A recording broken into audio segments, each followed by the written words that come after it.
बहिनी खातिर न फरक मोर तोरे में वो कर सिर पे करे था वो घर में वो कर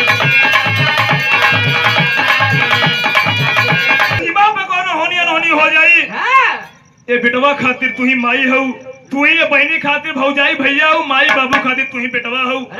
इतनी बात कह के जवान ड्यूटी पे चला है बाबूजी ड्यूटी पे चलल रात के समय पहुंचल रात के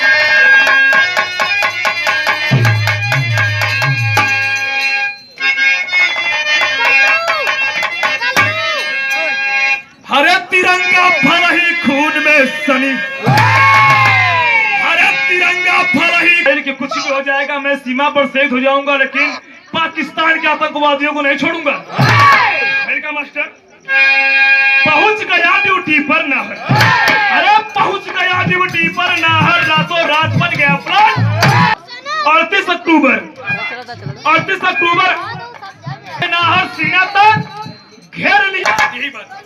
अच्छा पहुंचना सर्जिकल स्ट्राइक मीटिंग भयल और मीटिंग रात में लोग कहने कि 2 किलोमीटर बाबूजी पाकिस्तान के अंदर हमने जवान अब कहने का मास्टर एक लाइन गीत हो